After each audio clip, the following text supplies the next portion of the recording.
Welcome to Walrus on Wire. Today we're talking about the pretty intense reactions and disruptions that happened recently at the Parti Pribumi Bersatu, Malaysia's 8th National Congress. Yeah, quite something. We'll be digging into those moments of upheaval, looking at how the party responded, and, well, trying to understand the underlying tensions that seem to be really bubbling up. Absolutely. There's a lot to unpack there. So we saw some really dramatic scenes, didn't we, right at the National Congress? We did. The party president, Tan Sri Muhyiddin Yassin, he's giving his policy address, and then suddenly you hear shouts from the floor. Loud ones. Turun Tan Sri. Which means, step down, Tan Sri. I mean, to do that publicly right in the middle of a major party event like that, it's quite something. He really is. A very, very public display of dissent. And then almost instantly you got the counter reaction. Right. Long live Tan Sri. Exactly. So the tension, you could almost feel it, I imagine. Palpable. Definitely. And security had to step in. They did. Had to move quickly, manage the situation, and eventually they escorted the delegates, causing the disruption out of the hall. Wow. What strikes me, in Malaysian politics is how unusual that kind of open challenge is, especially during a formal Congress. These things are normally pretty choreographed. Yeah, they usually project unity, don't they? So this wasn't just a quick outburst either. It was a proper confrontation in front of everyone, invited guests, the media. It sends a message. What does that immediate reaction, the shouting back and forth, tell you about the party's internal state right now? Well, it certainly highlights divisions we've sort of heard whispers about, but this puts it right out in the open. No more whispers. No. This wasn't, a quiet chat behind closed doors. It was a direct, almost theatrical challenge met with equally strong support. The fact security got involved shows how serious it got, how quickly it escalated. You have to wonder what the other delegates were thinking just watching this unfold. Exactly. It suggests maybe one faction felt it needed to make a very public point, test the waters, perhaps even challenge the president's authority directly. A calculated move, possibly. Could be. And the party leadership's reaction, needing security, it underlines how seriously they viewed that breach of, well, decorum. It signals something about the internal health of the party, doesn't it? It does. So, okay, the disruption happens, people are removed. What happened next? What did the party actually do? We heard things moved pretty quickly. They did, yeah. Quite decisive, actually.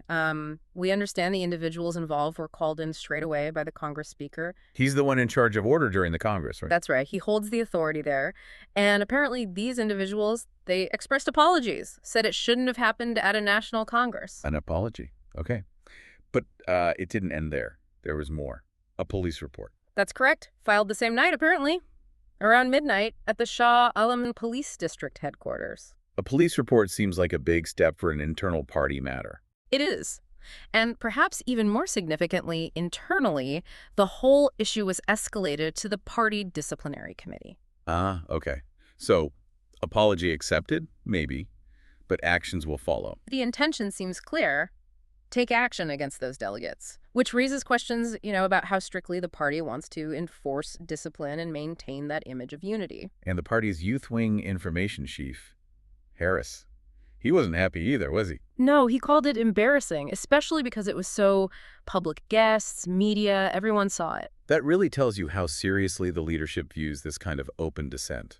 It feels like they're trying hard to shut down any future public displays like this, reinforce the idea of a united front. I think that's fair to say. It suggests they're very aware of the damage these public spats can cause to their reputation. Damage control, essentially. Pretty much. An immediate apology, then the police report and the disciplinary committee. It signals zero tolerance for open defiance.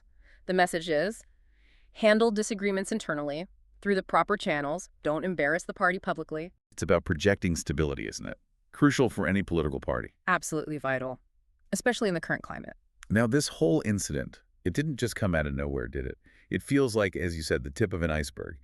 There's been talk of internal friction for a while now within Parti Pribumi Bersatu Malaysia. Oh, definitely. It's not isolated. Rumors of pretty significant internal divisions have been swirling since the party elections. That was back in October last year. So nearly a year of this simmering. Seems like it. And from what we gathered, two main factions seem to have emerged.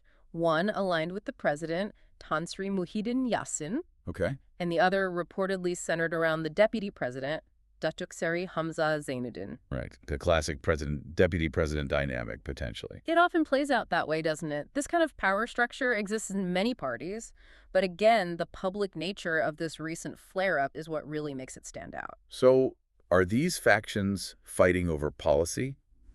Or is it more about power, about who leads the party next?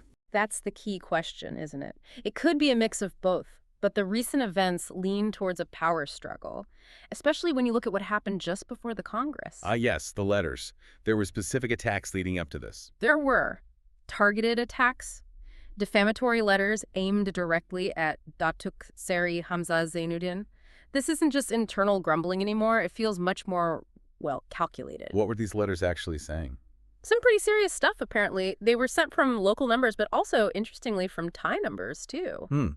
Trying to obscure the source. Perhaps. The letters accused Datuk Seri Hamzah Zainuddin of basically fabricating lies. Specifically, they claimed he was telling people that Tan Sri Muhyiddin had promised to hand over the party leadership to him. Wow, okay. That's a direct hit on trust at the highest level. Absolutely. It's an attempt to sow discord, undermine credibility. So it's not just about who might be next in line. It's actively trying to damage Hamza's position and maybe even imply he's undermining Muhyiddin. Precisely. The letters apparently went further, accusing Hamzah of trying to damage Tan Sri Muhyiddin's position as president, spreading falsehoods, trying to fracture the party. So you put the letters together with the disruption at the Congress. Yeah. And the picture that emerges is one of, well, deep mistrust. Significant power struggles happening within the party's top leadership. It makes you wonder, doesn't it, for you listening, what does this kind of internal battle playing out so openly mean for Parti Pribumi Bersatu Malaysia's future? Its unity, its direction. It's a critical question. How does a party function effectively when these kinds of rifts are so visible? Especially when it needs to present a strong face to the public and its political rivals. This sort of internal turmoil, it's rarely just about one incident, is it? It often points to deeper issues, strategic disagreements maybe, or just fundamental clashes between key personalities. That's usually the case. Deeper fault lines. So the challenge now for Parti Pribumi Bersatu Malaysia isn't just cleaning up after the Congress disruption. It's about tackling the root causes of these divisions, isn't it? Absolutely. They need to seriously confront whatever is driving this wedge between the factions. And whether they can actually bridge those gaps, mend those fences, that's going to be crucial for their political future, you'd think. Definitely. How they manage this whole situation will be watched very closely by everyone in Malaysian politics. It's a real test for the leadership. It really is. It's a stark reminder, actually, of that tightrope walk. All political parties face balancing internal debate and democracy with the need for outward unity. And when those internal rifts break out into the open like this, it can go one of two ways. How so? Well, it could force a real reckoning, maybe lead to a stronger, more unified party if they handle it right, or it could signal the start of a deeper, more lasting fragmentation. Only time will tell, really. A critical juncture for them, no doubt. We'll have to keep watching how this develops. Indeed. The next steps will be very telling. Remember to like and subscribe for more videos like this.